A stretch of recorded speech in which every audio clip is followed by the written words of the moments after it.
ressurreição. Amém? Vamos festejar. O mais poderoso que a gente pode tratar. Eu quero ler um texto com os irmãos, que está em Mateus 28. E os meninos vão jogar na tela. Já ficou legal, maravilha, obrigado. Mateus 28, de 11 a 15. Memoriza aí, ó. Ô Lucas, memoriza aí, fala assim. Não, põe assim, ó. Equalização do pastor Paulo. Quem mexer, Deus vai pesar a mão. Escreve aí, põe assim escrito lá, para ninguém mexer. Isso. Mateus 28. É um texto que eu sempre cito. Eu quero mostrar algo aqui para você. Diz assim, ó. Indo, tá na versão revista atualizada. Diz assim, ó. O meu preâmbulo aqui na Bíblia diz assim: os judeus subornam os guardas. Eu vou explicar algo aqui para você. Verso 11 diz assim: indo elas, Maria Madalena, né? Se você olhar o contexto, você vai ver. Indo elas, eis que alguns da guarda foram à cidade e contaram aos principais sacerdotes tudo o que sucedera. Depois eu vou te falar tudo o que sucedeu. Reunindo-se eles em conselho com os anciãos, deram grande soma de dinheiro aos soldados, recomendando-lhes que dissessem: vieram de noite os discípulos dele e o roubaram enquanto dormíamos. Caso isto chegue ao conhecimento do governador, nós o persuadiremos e vos poremos em segurança. Verso 15: eles, recebendo o dinheiro, fizeram como estavam instruídos. Repare agora, esta versão divulgou-se entre os judeus até o dia de hoje, de que o corpo de Jesus teria sido roubado pelos próprios discípulos, ele não teria ressurreto. Eu sei que você crê em ressurreição, o poder da ressurreição, mas é por isso que eu quero agora ler esse mesmo capítulo de Mateus 28 a partir do verso 2. Eu fiz em verso para você entender. O verso 2 diz assim, ó: eis que houve um grande terremoto, porque um anjo do Senhor desceu do céu, chegou-se, removeu a pedra e assentou-se sobre ela. O seu aspecto era como um relâmpago, e a sua veste alva como a neve. Verso 4: os guardas tremeram espavoridos e ficaram como se tivessem mortos. Mas o anjo, dirigindo-se às mulheres, disse: não temais, porque sei que buscais Jesus, que foi crucificado. Verso 6: ele não está aqui, ressuscitou como tinha dito. Vinde ver onde ele jazia. Amém, irmãos? Aqui então mostra algo, o poder da ressurreição funcionou. E é claro que quem crê em ressurreição, quem crê nas verdades que o Senhor tinha dito que faria, são os cristãos. Então, o anjo removeu a pedra, houve um grande estrondo lá, ele sentou-se sobre a pedra removida, não é? Os soldados ficaram apavorados, as mulheres chegando, falaram assim: não temam, porque esse Jesus que vocês estão buscando não está mais aqui, pelo contrário, aconteceu o que vocês criam, ele ressuscitou. Amém? Então esse aspecto do Evangelho, eu queria que você pensasse e nós meditássemos hoje. Hoje é domingo de Páscoa, a gente está falando sobre ressurreição. Agora eu pergunto a você: você entende o que é ressurreição? Será que nós entendemos ou a gente trata de uma forma muito rasa? Eu acredito que a maioria dos cristãos não entendem, eles tratam de uma forma bem rasinha. Tanto é que cristãos hoje misturam a Páscoa com coelho, com chocolate. Não existe mal nenhum em comer chocolate, mas se você entendesse a ressurreição, a gente nunca faria menção de um maldito de um coelho. Nada contra o bichinho, está entendendo? Eu não estraçalharia um coelho aqui de raiva hoje, mas eu queria só que você entendesse, não tem nada a ver com Páscoa. Eu lembro que em um momento da nossa igreja, eu tive que corrigir uma liderança que a gente teve no departamento infantil, porque tinha nas nossas salinhas, não é esse momento que a gente está vivendo aqui, é um outro momento que a gente viveu, tinha nas salinhas coelhinhos. Eu falei assim: coelho? Que mensagem um coelho pode trazer para você sobre ressurreição? Se você não fala para o seu filho o poder da ressurreição, se você tem coragem para ele de lhe dar um coelho de Páscoa, você está provavelmente quase desviando da fé, mas talvez essa seja uma noite para você voltar. Então, quando a gente fala de ressurreição, é algo muito poderoso. E a gente precisa começar a entender, é isso que move a minha vida e a sua. Você é eterno, você não vai morrer. Você está entendendo? Nós temos vida eterna, nós vamos ressurgir no último dia. Se morrermos antes do arrebatamento, o seu corpo vai ser ressurreto, vai se encontrar com Cristo. Então a ressurreição é algo muito forte. Então a Bíblia fala que Jesus desceu à sepultura, ou à mansão dos mortos. Ao terceiro dia Deus o levantou dentre os mortos. Eu queria que você pensasse só na morte que a gente conhece. Morte natural. Quem já foi num velório aqui? Por favor, levante a mão. Você já viu o morto? Você já viu a pessoa que fica lá? É triste ver, porque quando você o conheceu em vida, se movendo, aí você vê aquele corpo inerte, gelado, não é isso? As feições mudaram, às vezes ele está com um semblante até meio triste. As pessoas que arrumam os corpos procuram até colocar um sorrisinho, né? Para dizer que está tudo bem, né? Já viu isso? Tem uns, antigamente eles colocavam até, faziam fotos com os defuntos. Inclusive abriam os olhos para dizer que eles ainda estavam vivos. Porque eles queriam ter aquela sensação de não morrer, mas de eternidade. A questão é que, quando a gente conhece a morte no sentido que a gente conhece, é algo muito forte, porque faz um corpo cessar totalmente. Você já pensou sobre isso? Milhares, né, Letícia? Milhares de funções no corpo param, né? Milhares de funções param. Você já imaginou isso? O cabelo para de crescer, a unha para de crescer. As células param de trabalhar, de rejuvenescer. É algo muito forte.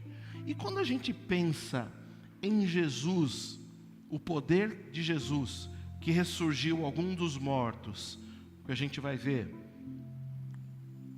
A gente vê, por exemplo, Jesus ressuscitou a sogra de Pedro. Não foi isso? Talvez tenha sido por esse motivo que Pedro traiu Jesus. É brincadeira. Você tem que pegar rápido a piadinha, entendeu? Tem que ser rápido. Eu estou brincando. Mas pensa comigo, quando existe um poder de ressurreição num corpo, imagine só, todas as células tendo que ser reativadas. O calor voltando. O sangue começar a circular de novo. O fôlego voltar. Imagina, daqui a pouco o coração está batendo de novo. A cor começa a voltar para o corpo. E ela está lá, de repente, mexe o dedinho e abre o olho. Meu Deus.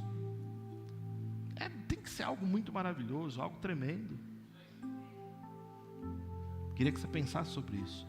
E o mais importante nisso é que a ressurreição, ela é tomada não só de um grande poder sobrenatural que vai levantar aquele corpo, mas vai ter que curar aquele corpo também. Porque dependendo do que ela teve, foi o que levou à causa da morte, vai ter que ser curado. Concorda comigo? Porque não teria nenhum sentido Jesus ressuscitar a pessoa, aí ela continua com a doença. Ai, meu coração, ai, morrer de novo. Seria ridículo.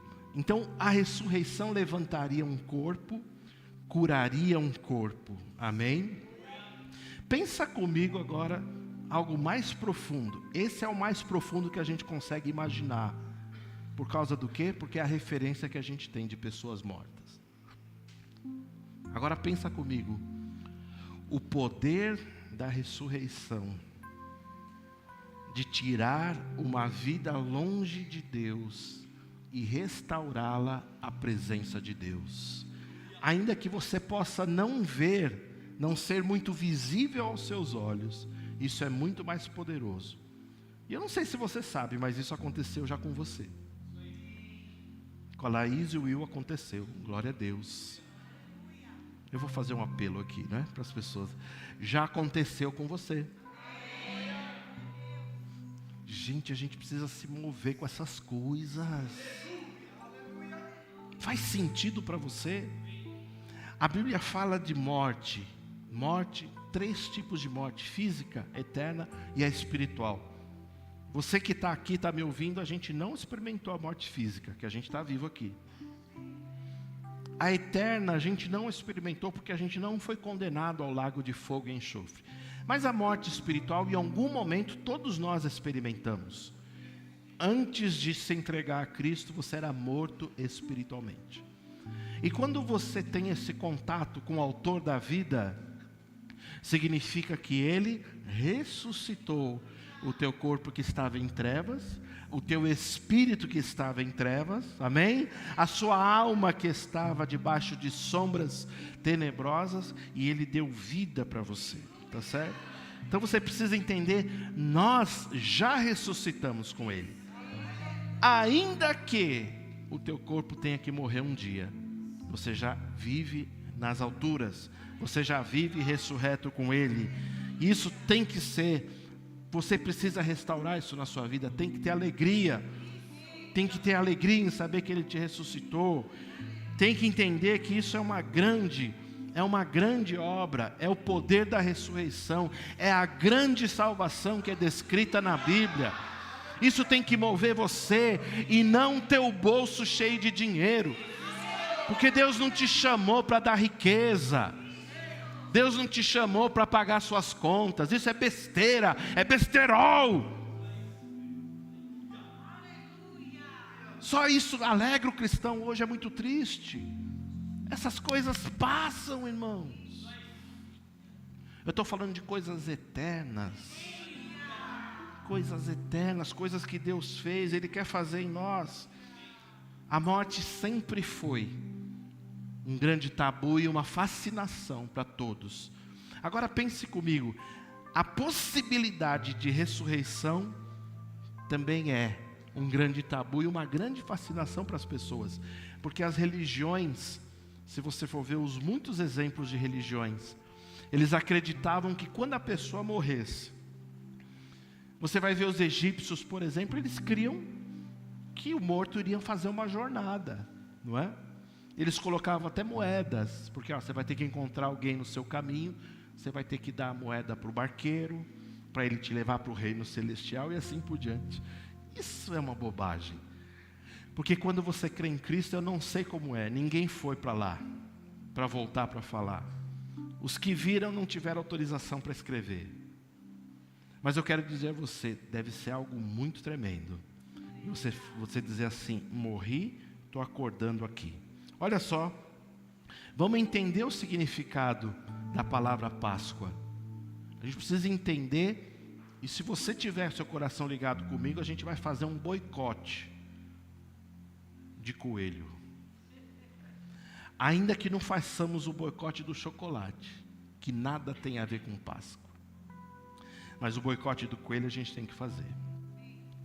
Porque a palavra Páscoa, ela se originou de um termo hebraico, que é o Pessach.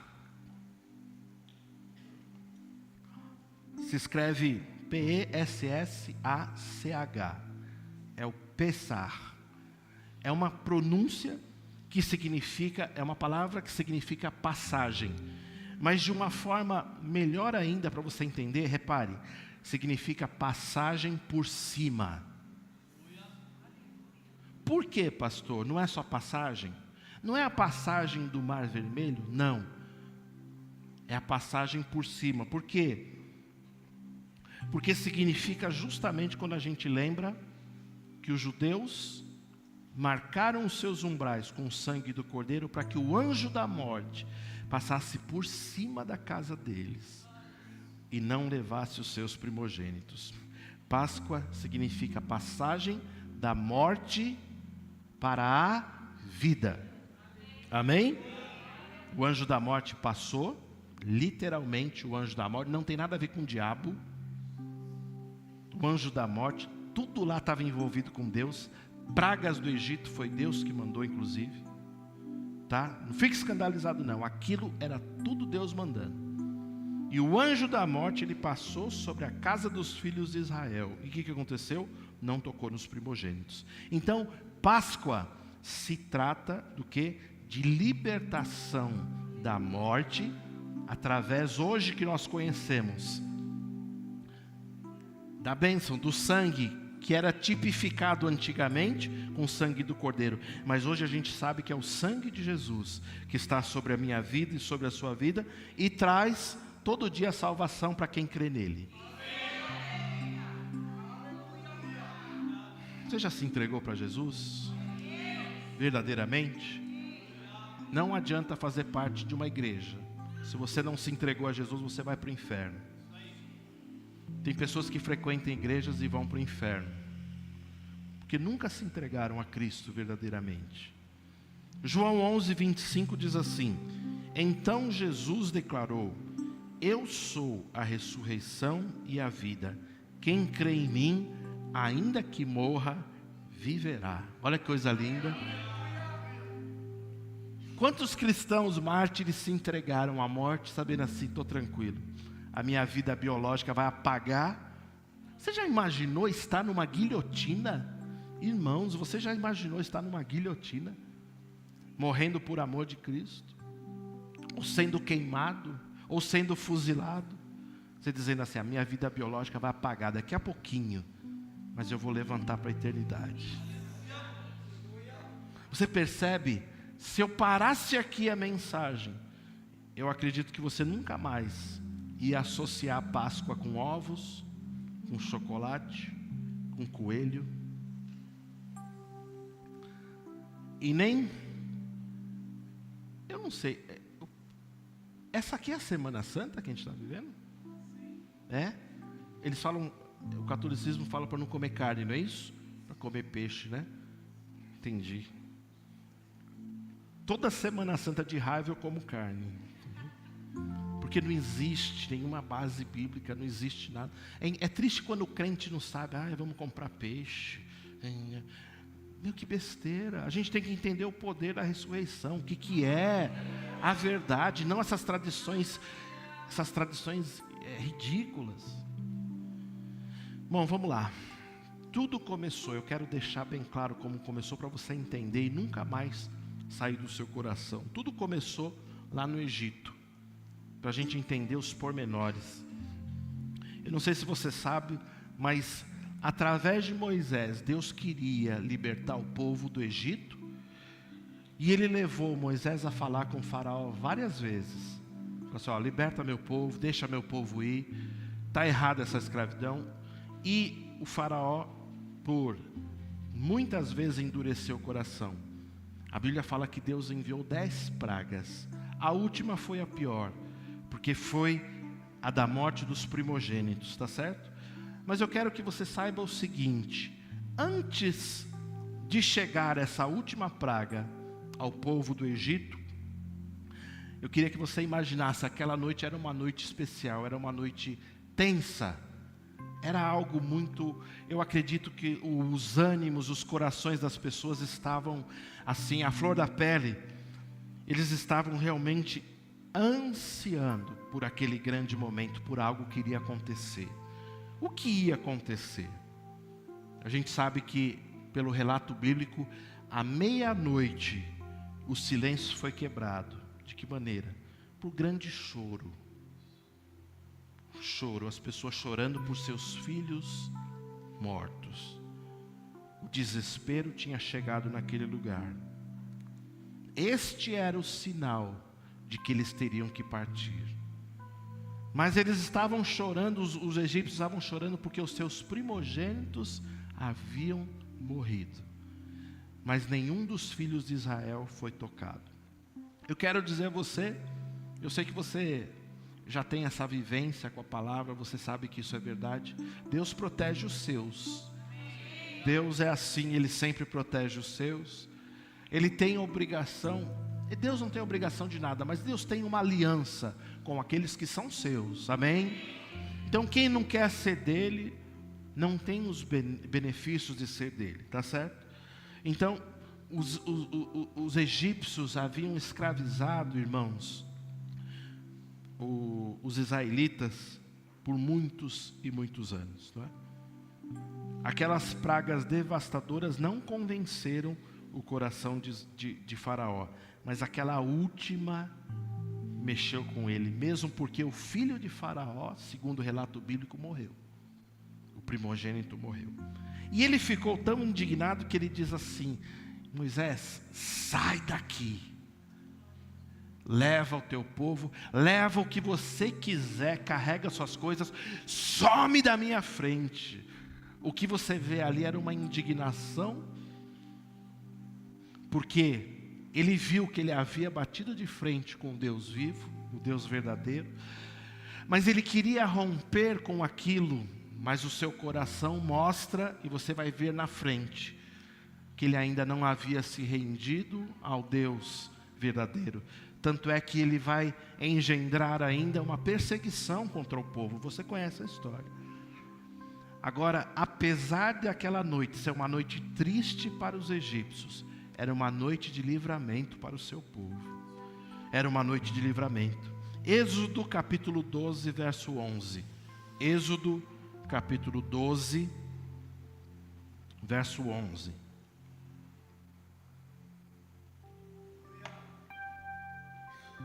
Diz assim, ó: é assim que vocês devem comê-lo. Comê-lo o quê? O cordeiro, que eu vou falar aqui para você.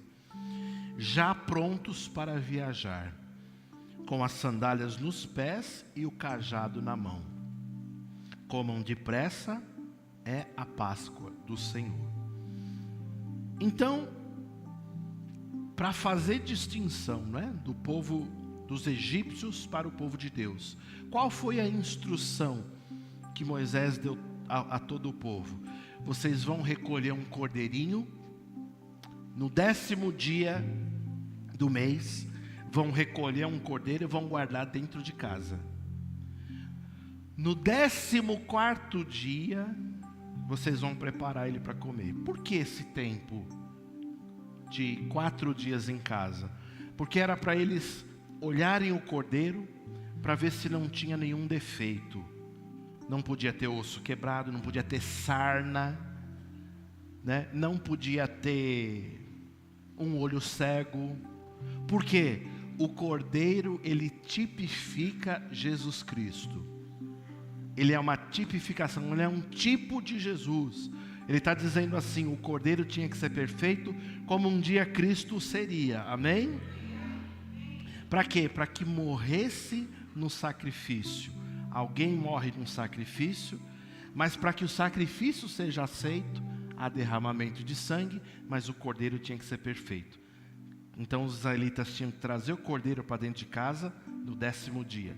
No 14º dia, eles iam fazer o quê? Eles iam sacrificar o cordeiro, tá certo? E o que eles iam fazer com o sangue?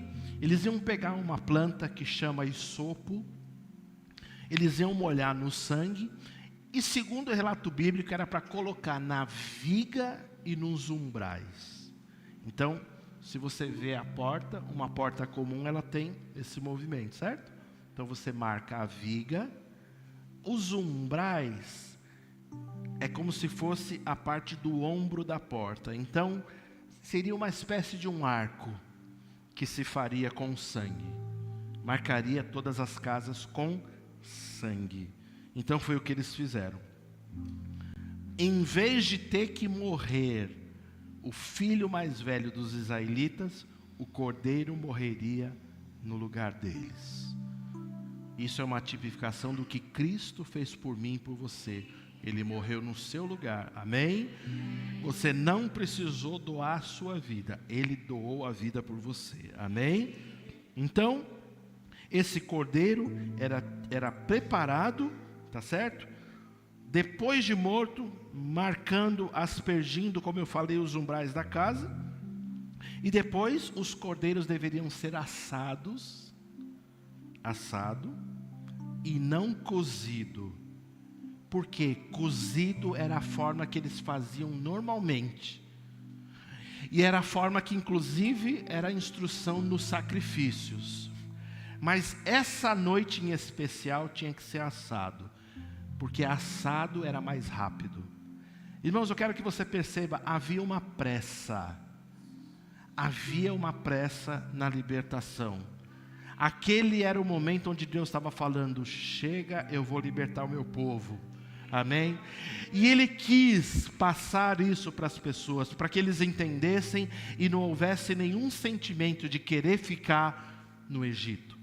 Era um tempo de rompimento com o pecado, era um tempo de romper com a escravidão, era um tempo de você falar assim: agora eu estou marcado eternamente com o sangue do Cordeiro, agora eu estou marcado plenamente com Deus, Deus na minha vida, amém? Então o que acontece? As instruções eram para que não sobrasse nenhum pedaço de carne. Olha só, se sobrasse eles poderiam chamar uma outra família para participar, mas tinha que comer tudo. Pastor, qual o significado disso? A ideia é a apropriação. Deus nos ensina isso. Quando participamos da ceia, a gente se apropria do corpo de Cristo. Simbolicamente a gente come um pedaço de pão como se fosse o corpo. Mas a ideia de comer o cordeiro era se apropriar de um sacrifício. Era deixar claro que um sacrifício foi feito por você. A ideia era se apropriar do que Deus tinha para a sua vida. A ideia era você ser marcado por Deus para sempre, amém? E você se apropriando desse cordeiro, você receberia a vida de Deus. Talvez você pudesse até pensar assim, mas eles estavam se preparando para uma fuga, para uma viagem. Eles precisariam estar prontos. Sim, aquilo os supriu, certamente os energizou para aquele primeiro momento da caminhada. Mas o que Deus queria comunicar ao coração deles é que haveria, num tempo, numa época, um cordeiro perfeito, onde Ele falaria assim, que o meu corpo verdadeiramente é comida, e o meu sangue verdadeiramente é bebida.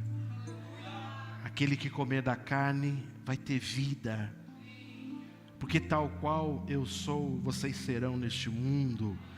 Eles não faziam ideia, e nós entendemos a complexidade de tudo o que aconteceu. Mas sabe o que acontece? Você, quando recebe a vida de Deus, anote isso para a sua vida, anote isso no seu coração. Quando você recebe a vida de Deus, você faz um pacto com Deus. Você fala assim: eu vou deixar de pecar. Eu vou deixar de pecar. O que eu fazia na minha vida de pecado, eu vou largar. Não convém mais, não combina mais. O que eu fazia de errado, eu preciso ter o entendimento que agora eu tenho uma aliança com o Eterno, uma aliança de santidade, e eu preciso largar as coisas que eu fazia de uma forma errada. Pastor, e os ossos que sobrassem? Porque eles não iam comer todos os ossos. A instrução é que as coisas santas não ficassem lá, então eles teriam que queimar inclusive os ossos. Meu Deus.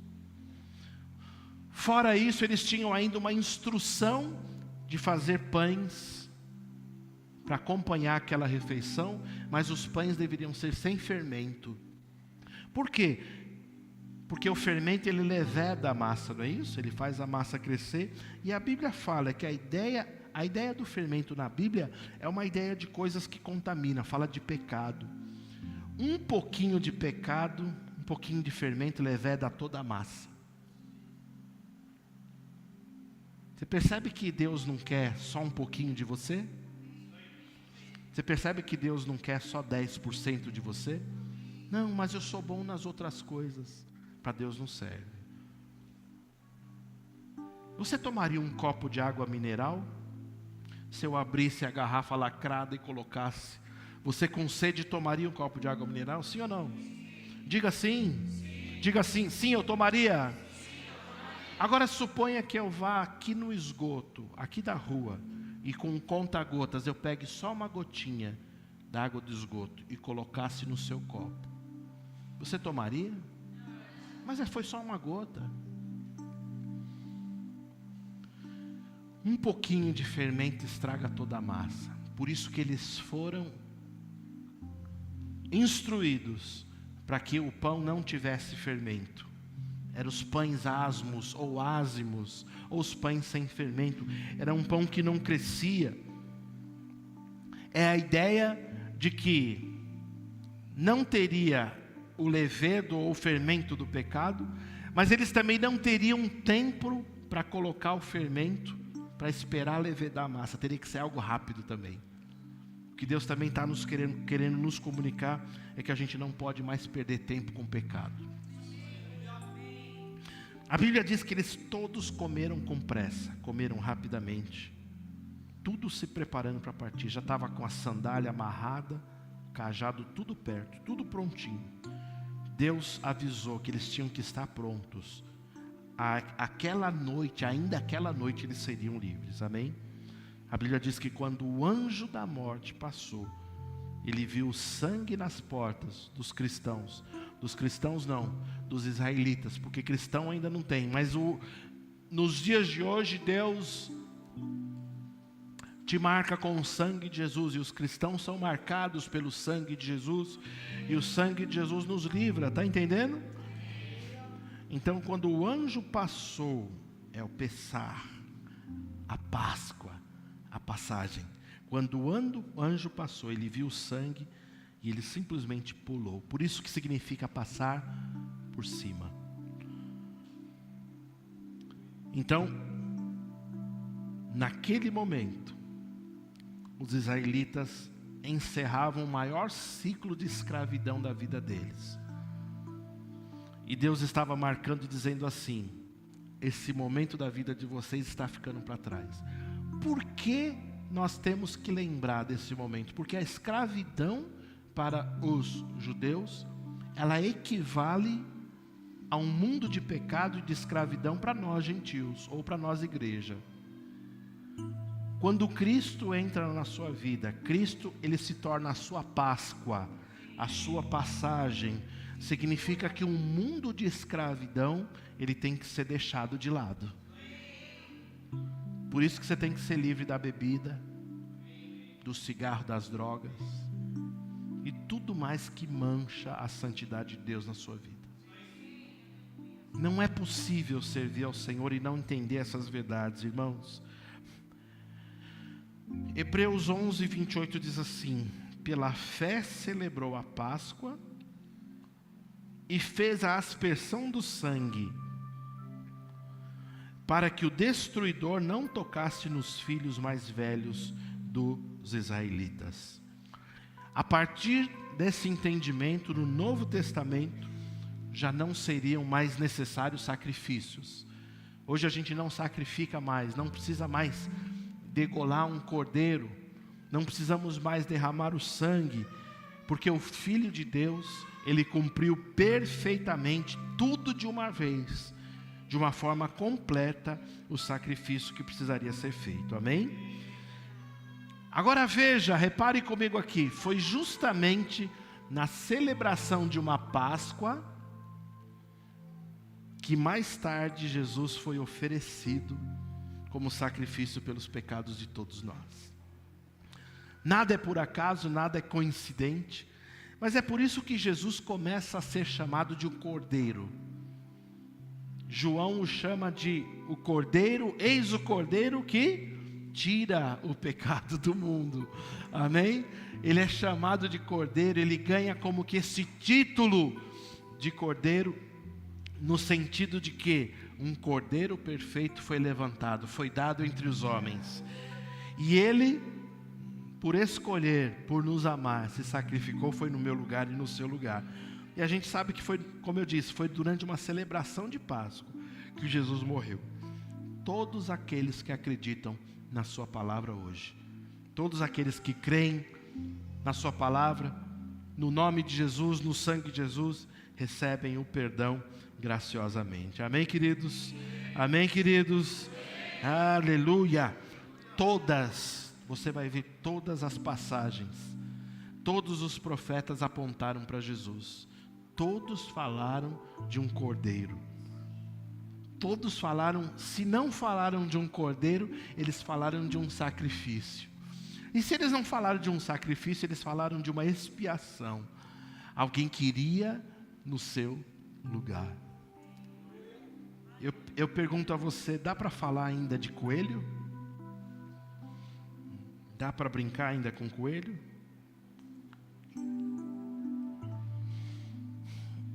É nessa época que eles malham Judas? É? Sábado de aleluia, foi? Eu estou perguntando, gente, que eu não sei. Foi ontem, não foi? Eles podiam malhar o coelho, né? Podiam pôr um coelho grande. Os crentes vão começar a fazer isso, vão malhar o coelho. Porque a gente tem entendimento agora, eu estou brincando com você. O sinal do sangue, meus irmãos, é um sinal perpétuo. Ele marcou as nossas vidas para sempre, amém? O sangue marcou você. Ele não marca hoje somente as nossas casas, mas o sangue te marcou eternamente. É por isso que a gente celebra, e você precisa fazer com entendimento. Quando você bebe o sangue, quando você fala, eu sou lavado pelo sangue de Jesus. Se você pensar, parece ser algo nojento, um sangue em você. Você sabe que isso, ele não é literal no sentido físico, mas o sangue de Jesus é justamente ele que foi oferecido. Um sangue puro, para que você não precisasse ser condenado, amém? É por isso que hoje, eu e você, precisamos continuar celebrando Páscoa. Você entende o que é Páscoa na sua vida? Você entende o que é Páscoa na sua vida? Jesus te libertou de um mundo de trevas, de escravidão, mas ao mesmo tempo Ele falou assim, eu proponho que antes de você ser liberto, você coma da minha carne e faça a aspersão do sangue. Por quê? Porque eu não estou te libertando simplesmente por libertar, mas eu estou te libertando porque eu quero ter uma aliança de vida com você para sempre. Ele está propondo que você seja marcado por Ele eternamente. E sabe de uma coisa tão linda aqui que eu vejo? A gente muitas vezes lê e não percebe. A gente vê algo aqui maravilhoso. O sangue de Jesus, o sangue do Cordeiro que foi aspergido, e aquela carne que foi comida, era uma espécie de celebração de algo que Deus faria ainda. Eu não sei se você percebeu, mas eles não haviam sido libertos ainda. Havia como que uma promessa e uma instrução. Vocês vão se fechar em casa, guarda o cordeirinho, no 14º dia vocês vão matar, vão aspergir, vão comer, não vai deixar nada. Era uma celebração, dizendo assim, eu vou libertar vocês. Ninguém entendeu, eu sei que você não entende no primeiro momento, mas sabe o que Deus estava nos ensinando com isso? A fé. Porque eu posso celebrar, em aliança com Jesus, eu posso celebrar todas as coisas, antes delas acontecerem. Eu entendo perfeitamente que Ele fez, e Ele fará por mim muitas coisas, ao ponto de eu conseguir já celebrar. Amém, queridos? A ressurreição, ela mostrou o poder de Deus, que começou a funcionar desde o dia que você foi marcado por Ele. Esse poder começou a agir em você. O poder da ressurreição. Eu quero que você imagine, Ele começou a ressuscitar você, homem e mulher. Começou a ressuscitar desde aquele dia. Desde aquele dia, Ele começou a fazer coisas com você. Ele começou a mudar o seu pensamento errado. Começou a tirar os seus complexos. Começou a tirar o seu passado. Começou a te mostrar um futuro glorioso. O poder da ressurreição, Ele começou a atuar em você. E Ele não vai parar nunca mais. Até o dia de Cristo nós seremos tocados por esse poder. Você está entendendo? É algo maravilhoso. Não há, por isso que você precisa entender, não há mais um túmulo que possa deter você. Não deteve a Cristo. Não deteve a Cristo. Mas Ele não pode mais deter você. Algo lacrado. Uma porta fechada. Um não que você receba na sua cara. Uma decepção, uma traição. Nada mais pode parar você, porque o poder da ressurreição começou a atuar em você. E você precisa entender que se você foi chamado para uma salvação, teu espírito já está salvo. Mas até você chegar na glória, Ele te propõe uma vida de ressurreto. Não uma vida de gente morta, mas uma vida de alguém que pode vencer. É mais do que vencedor, está entendendo? Não é para você ficar derrotado. Não é para você viver como um morto. Viva como um ressurreto. Viva como alguém que tem promessas. Viva como alguém que o poder da ressurreição está te transformando todos os dias. Aleluia, aleluia, aleluia.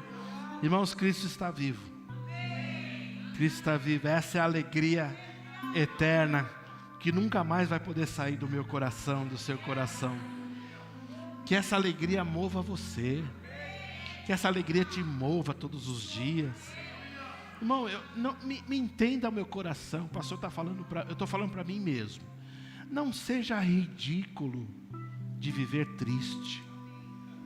Não condiz mais com o cristão.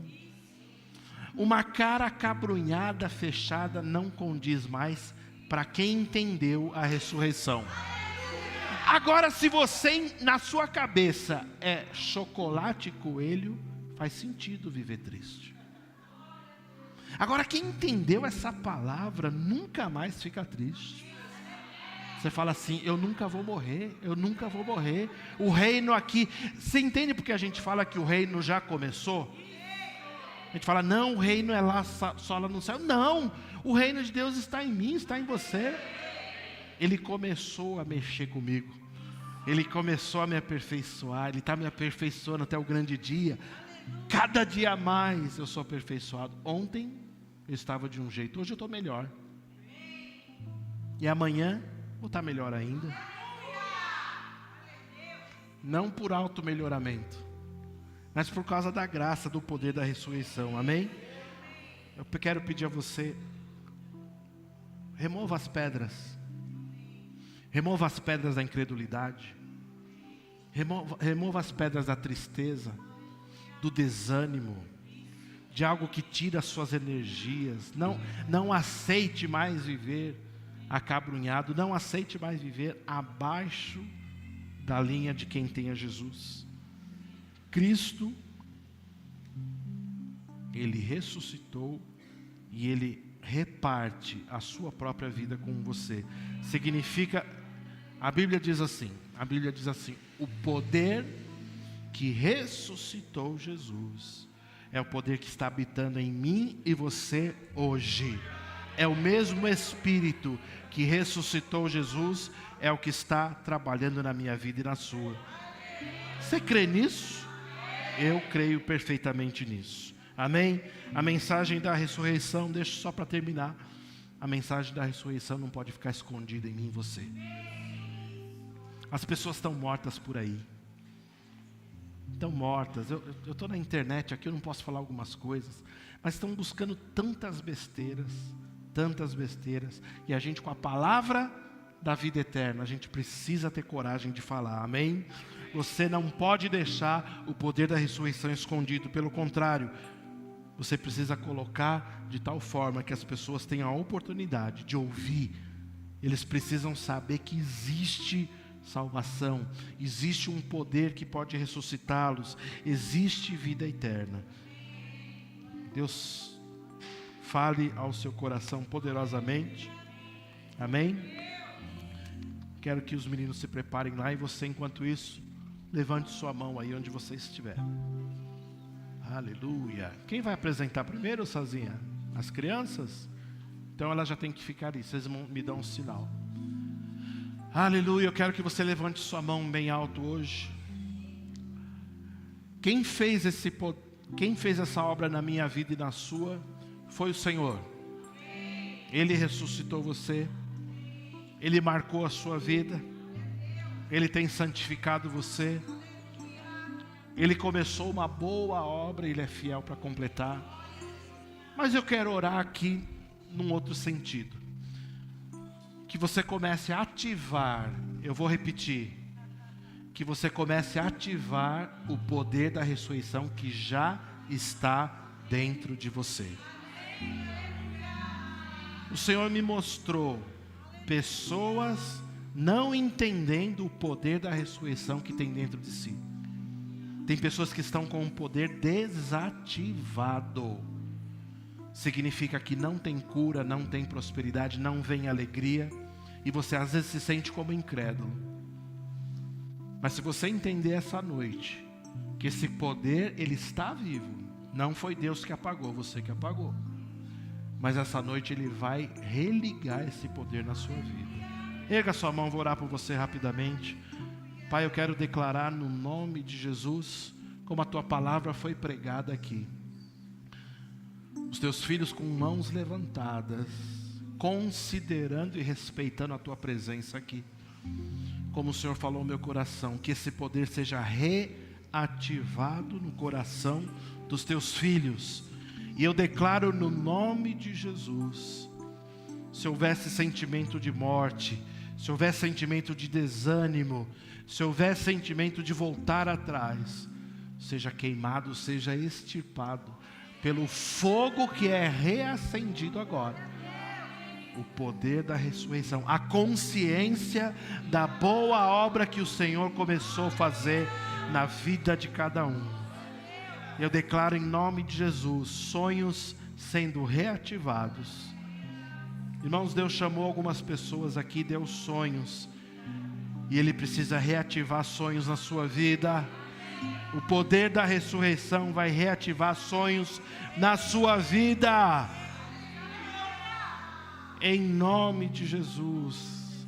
Existem doenças, existem situações que podem ser extirpadas, por você considerar que esse poder está trabalhando na sua vida. Pai, eu declaro no nome de Jesus os teus filhos ressurretos, não só espiritualmente, mas entendendo esse poder que o Senhor colocou. E no nome de Jesus que eles possam reativar outras pessoas também. Que as mãos sejam o canal das tuas bênçãos grandiosas na vida de cada um, em nome de Jesus. Seja abençoado na prática da palavra. Olá, irmão. Para ficar por dentro de nossas programações, acesse a nossa conta no Instagram, @verbovilaré. Clicando no link que está na biografia, você será redirecionado ao canal da nossa igreja no YouTube. Se inscrevendo lá, você tem acesso às transmissões ao vivo e gravações das pregações anteriores. Você também pode nos encontrar no Facebook procurando por Verbo Vila Ré. Curtindo e seguindo nossa página, você acompanhará cada evento da nossa família Vila Ré. Recomendamos que você interaja com as nossas publicações, promovendo o engajamento das redes sociais a fim de que a palavra chegue a outras pessoas. Obrigada e boa navegação!